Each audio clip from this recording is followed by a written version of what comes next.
Tesla's automotive revenue fell last year. That is not a slowdown. That is a reversal. Margins are compressed, market share is slipping in the US, in Europe, and most critically in China, where BYD and a fleet of domestic competitors have effectively closed the technology gap. Price cuts haven't held volume. The appeal that once made Tesla the default EV choice is eroding faster than most analysts are acknowledging. Yet the stock trades at roughly 200 times earnings. That is not an automotive valuation, not even close. Ford trades at single digits. Toyota barely reaches double. At 200 times, the market is not paying for cars at all. It has decided Tesla is something else entirely, and that decision is the central tension here.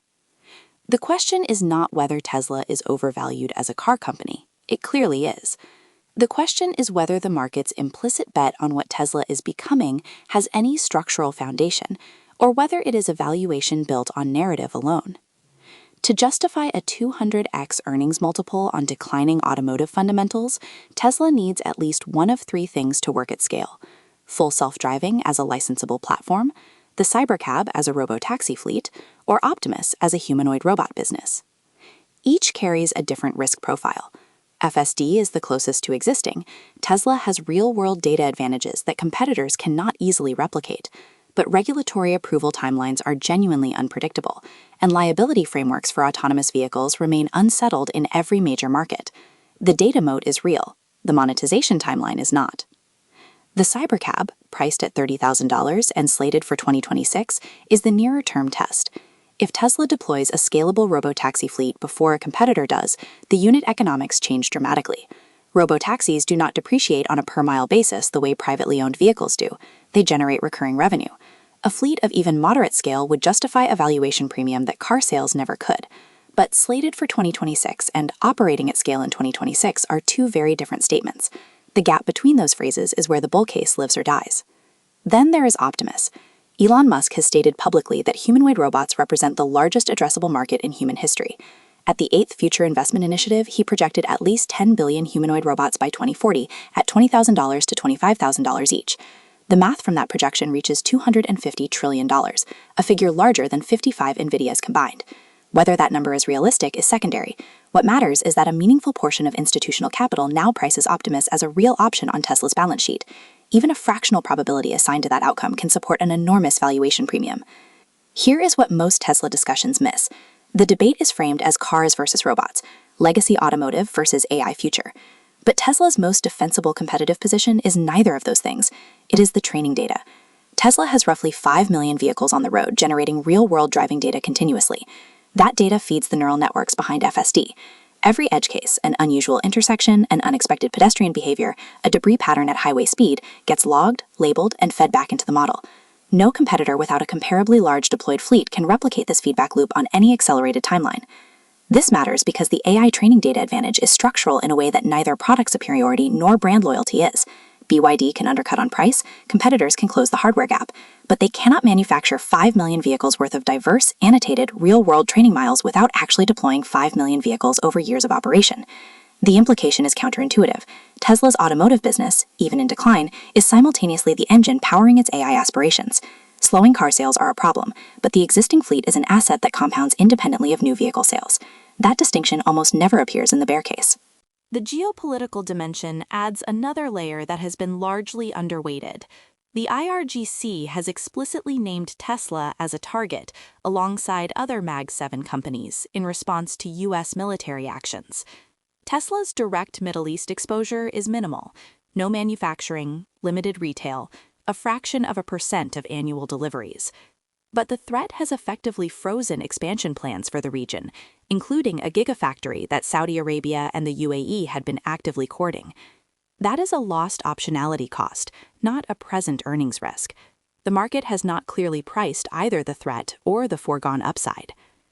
The scenario split on Tesla is unusually clean. The bear path does not require a catastrophe. It requires only that the AI and robotics timeline slips by 2 to 3 years, and that automotive market share continues eroding in the interim. Under that scenario, the 200x multiple has no earnings base to stand on. Analysts at GLJ have maintained a sell rating through this cycle. The Seeking Alpha analysis from James Ford, who shifted from bull to bear after Q4, points specifically to compressed margins and a company attempting too many large initiatives simultaneously. When capital is spread across FSD, Cybercab, Optimus, and the energy business at the same time, execution risk is not additive, it compounds.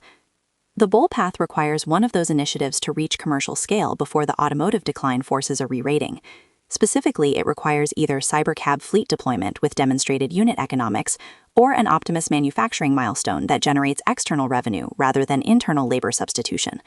Either event, if credibly delivered in 2026, would give the 200x a new foundation.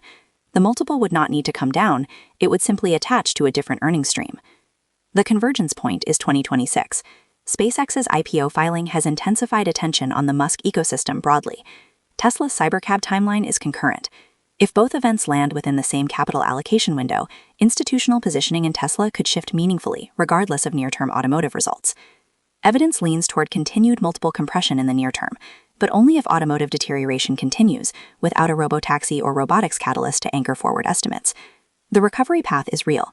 It is conditional on execution speed, not on whether the technology works. The technology risk on FSD is lower than it was 3 years ago. The execution and regulatory risk remains the dominant variable. The standard bear argument on Tesla is that 200x earnings is indefensible for a car company losing market share. That framing is correct but incomplete. The more useful observation is that Tesla is being valued as if it has already succeeded at a transition that has not yet occurred. The market has granted a future state valuation to a present state company. That is not inherently irrational. Markets often price inflection points ahead of earnings confirmation. Nvidia traded at elevated multiples for years before AI capex spending validated the underlying demand. Now, as Nvidia's forward PE has compressed to S&P 500 parity for the first time in over a decade, even as analysts forecast 70% earnings growth, the market is demonstrating that even the clearest AI infrastructure story can lose its premium temporarily when macro sentiment deteriorates. Tesla's situation is the inverse of Nvidia's current position. Nvidia has the earnings to justify the multiple and is not getting credit for them. Tesla does not yet have the earnings to justify the multiple and is getting substantial credit for anticipated ones. Both are anomalies, but they resolve differently. Nvidia's gap closes when the market re-engages with fundamentals. Tesla's gap closes only when new revenue streams arrive, or when the multiple finally meets the earnings that exist today. The single question that determines Tesla's medium-term trajectory is whether 2026 produces a verifiable robotaxi revenue event. Not a product launch, not a demonstration, a revenue event with disclosed unit economics. That is the threshold that separates a narrative stock from a business undergoing genuine transformation.